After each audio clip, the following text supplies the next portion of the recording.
আসসালামু আলাইকুম পরাণের ভাই বোন, হ্যালো এভরিওয়ান, সম্মানিত দর্শক শ্রোতা বন্ধুরা। আজকের ভিডিওতে থাকবে হইল আমার ঢাকায় প্রথম ঘোরাঘুরি, প্রথম ঢাকা শহরে ঈদের পরে প্রথম শুক্রবার আজকে। তাই আমি আজকে ঘোরাঘুরি করলাম হাজবেন্ডের সাথে। কোথায় কোথায় গিয়েছি সেগুলো একটু করে আপনাদের মাঝে শেয়ার করব। আর তার পাশাপাশি একটু বাজার এনেছিল, সেগুলো গুছিয়ে নিয়েছি, রান্নাবাড়া করেছি, আচার বানিয়েছি। বাবার বাড়ি থেকে আম আনা আচার, আম এনেছি, তা দিয়ে আচার বানিয়েছি।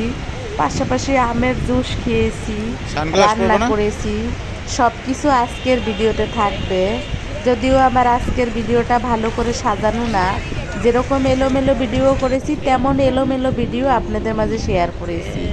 বুঝতেই তো পারছেন যে আমি একা মানুষ, সব কিছু আমার শুক্রবার করতে হয়। যেমন আমার কাপড় চোপড় ধোয়া থাকে, ঘর মোছা থাকে, চুলা মোছা থাকে, তারপরে রান্না বাড়া থাকে, বাজার গুছানো থাকে, খাওয়া থাকে, নিজের লাইফের কিছু অংশ বিশেষ থাকে। সব কিছু মিলিয়ে কিন্তু আজকের ভিডিও। আর যখন গ্রামের বাড়ির কথা মনে পড়ে তখন আপনারা কি করেন আমি জানি না, তবে আমি কিন্তু এইরকম সব জায়গায় চলে যাই। যেমন শিল্পকলা একাডেমি চলে যাই, রমনা পার্কে চলে যাই, তারপরে বকুলতলা চলে যাই, তারপরে টিএসসি চলে যাই। যাই হোক, আপনারা দেখতে থাকেন আমার আজকের ভিডিও। দেখেন কত সুন্দর নদীর হাওয়া, মানে লেকের হাওয়া, নদী ফিল করতেছিলাম। এত সুন্দর বাতাস আসতেছিল আর হাওয়াগুলা গায়ে লাগতেছিল। খুবই সুন্দর মিষ্টি হিমেল হাওয়া বইতেছিল লেকের ভিতরে। আর আমার হাজবেন্ড ভিডিও করতেছিল, যদিও আমার ওড়নাটা বারবার আমি সেফটি পিন দিয়ে লাগাইতে পারি নাই, অনেক বেশি গরম ছিল তাই তো। আর এইটা ছিল কিন্তু আমার ঈদের এক আকর্ষণীয় জামা। আমার ঈদের অনেকগুলো জামাই ছিল, কিন্তু এইটা বেশি আকর্ষণীয়। আজকে আপনাদের মাঝে যেহেতু পড়েছি আপনাদের মাঝে শেয়ার করলাম। আর এই যে কোথায় কোথায় ঘুরেছি সব কিছু কিন্তু আপনাদের মাঝে থাকবে। আর অরিজিনাল ভয়েসও থাকবে, সেগুলো নয়েজ নয়েজ মনে হবে। তুমি যাও। কথা বলতে চাই না, কিন্তু তারপরেও না বলে পারি না। এই যে দেখেন, এইখানে কাঁঠাল গাছের নিচে দাঁড়িয়ে নিজে নিজে ক্যামেরা করতেছিলাম। নিজে নিজে ক্যামেরা করলে কেমন হয় সেটা আপনারা জানেন, যেহেতু আমি এক্সপার্ট না। আর আমি যেহেতু একা একা ভিডিও করলে এরকম হয়, কি করব বলেন। আমার তো খুব শখ, আর খুবই কি বলবো। আবার হয়তো আপনারা কেউ একজন কমেন্ট করবেন, আপনার এত শখ, আপনার এত এরকমভাবে কমেন্ট করবেন। সেই সব পরাণের ভাই বোনদেরকে বলবো, মানুষ যদি মৃত্যুর আগ পর্যন্ত শখ থাকে তাদের মনে, মৃত্যুর আগ পর্যন্ত শখ আল্লাহ থাকে, যেদিন মারা যায় তার আগের দিনও সে ভাবে যে আমি আমি এই শখটা পূর্ণ করব, আমি ওই শখটা পূর্ণ করব। আর এই যে দেখেন, নারকেল গাছের ফাঁকে কিন্তু সূর্যটা ডুবো ডুবো উঁকি মারতেছিল।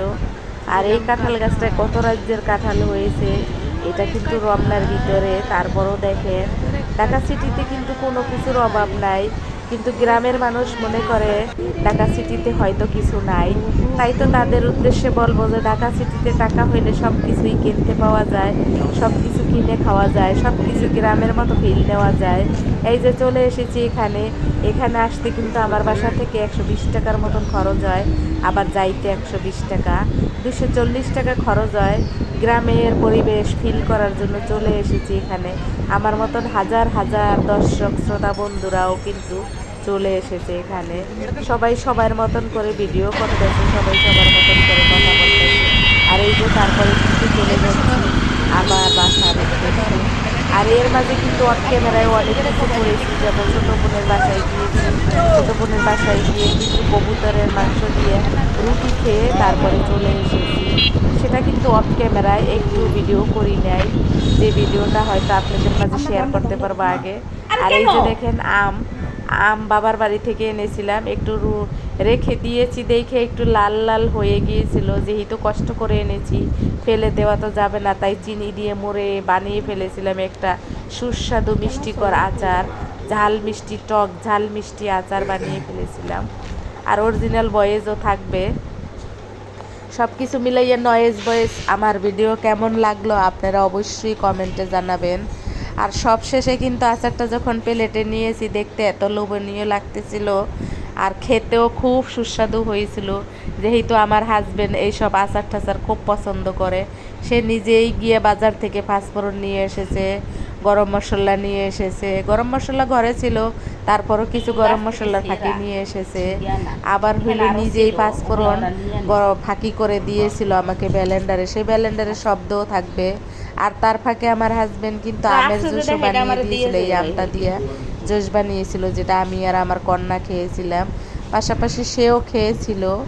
আর এই তো দেখেন আপনাদের মাঝে আজকের আকর্ষণীয় হইল আমার বাবার বাড়ি থেকে আনা আম দিয়ে আচার বানানো। আর আচারটা সত্যি সুস্বাদু হয়েছিল, যে কয়জন ব্যক্তি খেয়েছে সবাই কিন্তু বলেছে।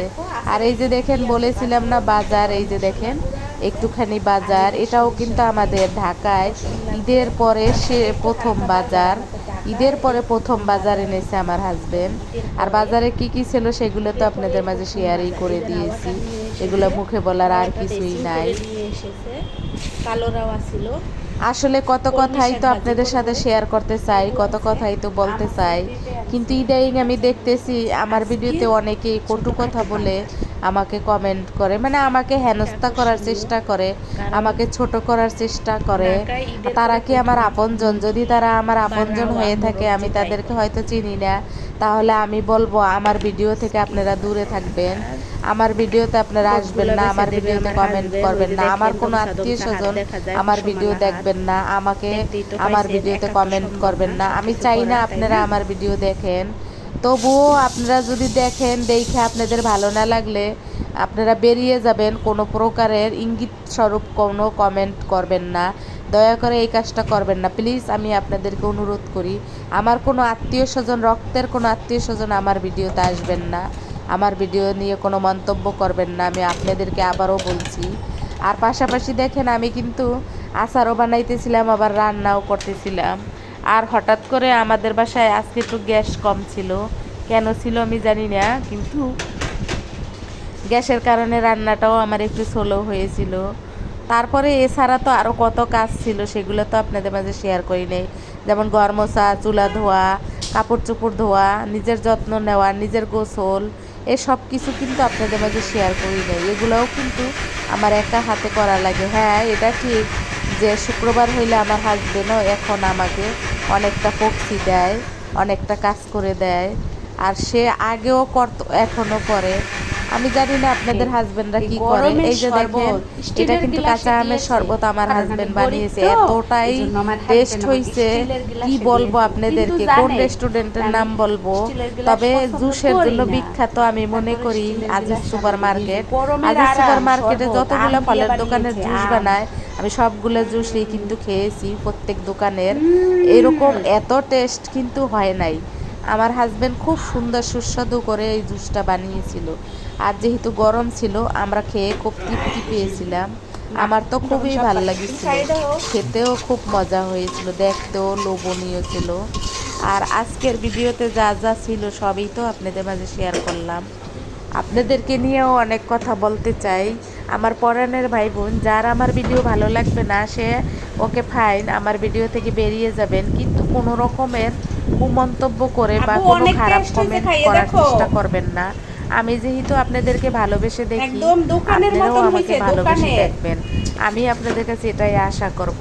হ্যাঁ, এটা ঠিক যে আমার ভিউর পরিমাণ কম, হ্যাঁ তাতে কি হয়েছে, আমি তো আপনাদের কাছে ভিউ চাচ্ছি না, আপনাদের ভালো লাগলে দেখবেন, না লাগলে না দেখবেন, আমার যে ভিউ হইতে হবে এমন কোনো কথা নাই। আসলে সবাই যারা ইউটিউব করে, যারা ইউটিউবে আছে, তারা কিসের জন্য ইউটিউব করে সেটা যে যে ইউটিউব করে সে সেই জানে। আমি এখনও ইউটিউবার হইয়া পারি নাই, তার কারণ আমার ভিডিও কেমন ভিউ হচ্ছে সে তো সবই আপনাদের চোখের সামনে, এটা নিয়ে কথা বলার, এটা নিয়ে কমেন্ট করার কোনো কিছু নাই। আর এমন কোনো কমেন্ট করবেন না যে আমি আপনাদেরকে ব্লক মারতে বাধ্য হব। যাই হোক, আপনারা দেখতে থাকেন আমার ভিডিও, আর আমার ভিডিওতে আপনারা যারা আমাকে হেনস্থা করে কমেন্ট করবেন তাদের উদ্দেশ্যে আমি বলবো আপনারা ভালো হন, আল্লাহ আপনাদেরকে আরও ভালো করুক, আপনারা আরও ভালো থাকেন। কিন্তু আমাকে এই ধরনের কমেন্ট করে আপনারা কি পান আমি জানি না, তবে আমি কিন্তু অনেকের এই ব্লক মেরে দিয়েছি, হয়তো আরও দেব, আমার কিন্তু আপনাদেরকে দরকার নাই। আর এই মুহূর্তে আমার ভিডিওতে যারা কষ্ট করে আমার পরাণের ভাই বোন দেখতেছেন তাদের সবাইকে অসংখ্য ধন্যবাদ। আমার সাথে সাথে আপনারা যে আমার ভিডিওটা দেখতেছেন, আমি কি কি করতেছি সেগুলা খুব মনোযোগ দিয়ে দেখেন, তাদেরকে সত্যি আমার অন্তরের স্থল থেকে ভালোবাসা ও শ্রদ্ধা সব সময়ের জন্য জ্ঞাপন করি আমি। আর আমার ভিডিও যদি আপনাদের ভালো না লাগে, ওকে দান, আপনারা চলে যাবেন আমার ভিডিও থেকে, কিন্তু কোনো রকমের খারাপ কমেন্ট করবেন না, আমি আশা করব। আমি যেহেতু আপনাদেরকে কখনোই খারাপ মন্তব্য করে কমেন্ট করি না, আপনারাও করবেন না। হ্যাঁ, এইটা ঠিক যে দুই একটা দুষ্টামি করে আমি আপনাদেরকে কমেন্ট করি, ঠিক আছে, আপনারাও দুষ্টামি করে করেন। অনেক পরাণের ভাই বোন কিন্তু ইদাইং আমাকে দুষ্টামি করে কমেন্ট করে, আমি খুব খুশি হই। আর আমি সেগুলো বুঝি যে আমাকে যেহেতু তারা দেখে, অনেক দিন ধরে দেখে, তাই তো আমাকে দুষ্টামি করে কমেন্ট করে। আমিও করি অনেকেই, আমার এগুলো খুব ভাল লাগে। আর এই দেখেন, এই ইউটিউবের মাধ্যমে কিন্তু আপনাদের অনেকেরই আমি পরিচিত, আবার আপনারাও কিন্তু আমার অনেক পরিচিত। হয়তো সামনাসামনি কোনো দিনও দেখা হবে না, কিন্তু দেখেন তারপরও আমার বাসায় কি হচ্ছে আপনি কিন্তু দেখতে পাচ্ছেন, আবার আপনার বাসায় কি হচ্ছে আমি কিন্তু দেখতে পাচ্ছি। তাহলে এটা কত একটা ভালো দিক। আর আপনার মনের ভিতর কি আছে কিছু হইলেও কিন্তু এই ইউটিউবের মাধ্যমে বোঝা যায়। পৃথিবীর মানুষ যদি এরকম করে সবাই ভাবতো, তাহলে কিন্তু আমাদের মনে হয় কোনো মারামারি, হানাহানি, কোনো যুদ্ধ গেলে সেগুলো কিছু থাকতো না। হিংসা আর হিংসা ভরা কিন্তু সব। আমি এবার গ্রামের বাড়ি গিয়া একটা মানুষও পাই নাই ভালো। হ্যাঁ, মানুষ ভালো, কিন্তু সব মানুষের ভিতরেই কিন্তু হিংসা প্রলোভন ছিল। আর আচারটা আমি কিভাবে বানাই সবটা উপকরণ আপনাদের মাঝে শেয়ার করব না, তার কারণ কি, আমি কিন্তু আমার কিন্তু কোনো রেসিপির চ্যানেল না, তাই আমার লাইফে আমি কি কি করি, কখন কি করি, কতটুকু সময়ের ভিতরে কি করি, সেগুলো আপনাদের মাঝে শেয়ার করি, যে আমি কতটা আমার লাইফে কষ্ট নিয়ে আমি যা যখন মন চায় তা তখন বানিয়ে খেয়ে নেই। এই তো এগুলাই থাকবে আপনাদের মাঝে। আর আমি আমার লাইফ সম্বন্ধেই জানাইতে চাই, আমি কোনো আপনাদেরকে শিখানোর মতন কিছু দেখাইতে পারবো না। আমি শুধু কষ্ট করে কিভাবে জীবনযাপন করি আর তার কিছু বিশেষ অংশ আপনাদের মাঝে শেয়ার করি, এর ব্যতিক্রম অন্য কিছু না, আর অন্য কোনো উদ্দেশ্য নাই। আর এই যে দেখেন আচারের কালারটা কিন্তু শেষে খুব ভালো এসেছিল। আর এই যে পাঁচফোড়ন, বিখ্যাত পাঁচফোড়ন, এই পাঁচফোড়ন না হইলে কিন্তু আচার হয়ই না। আর এটা কিন্তু আমার হাজবেন্ড ব্লেন্ডার করেছিল, খুবই গ্রান ছিল, সত্যি কথা, এটা খুবই গ্রান ছিল। যেহেতু একটু বেশি করেছি, হয়তো ডালে মাঝে মাঝে দিতে পারবো, ডালে কিন্তু পাঁচফোড়ন দিলে ভালোই লাগে। আর আচারে দিয়ে দিয়েছিলাম লাল চিনি, যেটা আপনারা হয়তো অনেকেই চেনেন, আবার অনেকে চেনেন না। এটা কিন্তু লাল চিনি আমার হাজবেন্ড কিনে এনেছিল, ওর খুব লাল চিনি ভালো লাগে, আমার আবার ভালো লাগে না, তাই তো লাল চিনি দিয়ে আচারটা বানিয়ে ফেলেছিলাম। খেতে খুব সুস্বাদু হয়েছিল, আপনাদেরকে বুঝাইতে পারবো না, তার কারণ আপনারা তো আসলে খেয়ে দেখেন নাই। আর যেহেতু এটা কোষা আম বলা হয়, মানে একেবারে কচি আম, এই আমের বাড়া কিন্তু শক্ত হয় নাই, আর আমি আমের খোসা ফেলাই নেই, খোসা সহ বানাইছি। যেহেতু মিষ্টি আচার একটু একদিন দুই দিন ঘরে রেখে দিলে তারপরে খোসাটা খেতে খুব মজা লাগবে, তার জন্য আমি এই খোসাটা ফেলাই নেই, খোসা সহ আচারটা বানিয়ে নিয়েছিলাম। আজকের ভিডিওটা কেমন হয়েছে অবশ্যই কমেন্টে জানাবেন। আর ভিডিও দেখার জন্য যা যা করণীয় সেগুলো সব করে দেবেন, এতে করে হইলো আমার ভিডিও ছাড়ার সাথে সাথে আপনি আমার ভিডিও পেয়ে যাবেন। আর পেয়ে গেলে আপনার যেমন খুশি তেমন একটা কমেন্ট করবেন, লাইক দিবেন, শেয়ার করবেন, এই তো, এর বেশি কি চাওয়ার আছে আর কি পাওয়ার আছে। আর কেউ যদি আমার আশেপাশে থাকেন তাহলে আচার খাওয়ার জন্য চলে আসতে পারেন। যদি কেউ আমার বাসার আশেপাশে থেকে থাকেন তাহলে অবশ্যই আমার বাসায় আচার খাইতে আসতে পারেন, সবাইকে আচার খাওয়ার দাওয়াত। আর এই যে দেখেন আমার হাজবেন্ড পাঁচফোড়ন দিয়ে দিল। পাঁচফোড়নে আসলে অনেক কিছু মিলানো থাকে, সব কিছু আমি আপনাদের বলতে পারবো না, আমি সব জানিও না, আমি শুধু ওই প্যাকেট পাঁচফোড়ন এটাই জানি। কিন্তু খুব সুন্দর হয়েছিল, কিন্তু যখন প্লেটে উঠাইছি বা আমরা খেয়েছি আমাদের কাছে খুব মজা লাগছে, আর যে কয়জনে খেয়েছে সবার কাছেই মজা লাগছে। আর তারপরে কিন্তু আমরা অফ ক্যামেরায় খাওয়া দাওয়া সেরে কোথায় কোথায় গেছি সেটা তো প্রথম দিকে আপনাদেরকে দিয়েছি। দেখেন কত সুন্দর হয়েছে আচারটা। যদিও আমার ক্যামেরাটা অত দামি না, তাই এরকম লাগে দেখতে, কিন্তু কাছের থেকে খুবই লোভনীয় লাগতেছিল। এই যে দেখেন, এখন কিন্তু আমার ভিডিওটা শেষ। সবাই ভালো থাকবেন, আমার জন্য দোয়া করবেন। ফিরে আসবো নতুন ভিডিও নিয়ে। আসসালামু আলাইকুম, আল্লাহ হাফেজ।